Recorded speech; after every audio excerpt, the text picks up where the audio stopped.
Hello mga chika!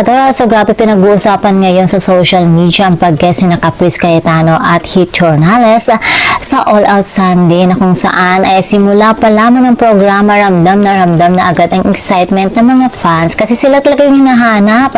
Parang wala pang nangyayari pero ang energy ng crowd nakafocus na kina Caprice at Hit. Yes, ganun ka-solid ang suporta ng kanilang fandom. At heto pa mga chika, hindi naman tayo binigo ni Caprice at Hit dahil may solo performance itong si Caprice na talaga naman pinaghandaan at pinaka-request ng kanyang mga fans. Yes, kinanta ni Caprice ang Cruel Summer by Taylor Swift. At syempre, hindi lang niya kinanta kundi inangkin niya ang stage. At syempre, ang kanyang aura, napaka-confidence, napaka-fresh, napakaganda at very powerful performance. Kaya ng mga chikadoras, deserve na deserve ni Caprice ang pagiging big winner at deserve niya ang performance na iyon. Atake kung atake si girl, diba? Lakas mo girl! Yun nga ang hashtag ng All Out Sunday ngayong linggo. At talagang pinatunayan niya kung bakit siya ang nanalo sa PBB. Pero syempre, hindi pa yan natatapos ang pasabog. After ng napakagandang performance ni Caprice, ay naman itong si Hit. Pero syempre, hindi nagsulo si Hit. May kasama siyang performers katulad ni Clifford,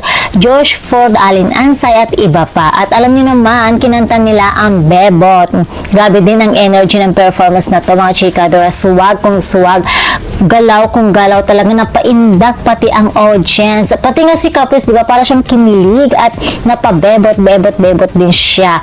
At sa bandang huli ng performance, nakijoin na din si Bebot Caprice. Talaga naman enjoy na enjoy ang mga fans habang sila ay pinapanood. Hindi rin naman natin maiwasan na sabihin na talaga naman yung chemistry na Hit at Caprice ay napakalakas. Kaya naman mga chikadors, hindi natin maikakailan na madami talaga silang supporter. So protect Caprice and Hit at all costs. At aminin natin, kahit casual viewer ka lang, mapapangiti ka talaga sa kanila. Kaya naman, mas lalong inaabangan ng fans kung ano pa ang susunod na projects ng dalawang ito. So Lumano Tandem, sigurado may pasabog. Siyempre sa lahat ng mga bashers dyan, thank you pa rin sa inyong libreng engagement. Habang kayo ay nagdududa, ang Cap Hit ay patuloy na umaangat at minamahal ng publiko. At yan, ang aking chika for today mga chikadoras. And that's all for mga chikadoras. For more showbiz update, please don't forget to like, share, and subscribe my channel. Thank you for watching.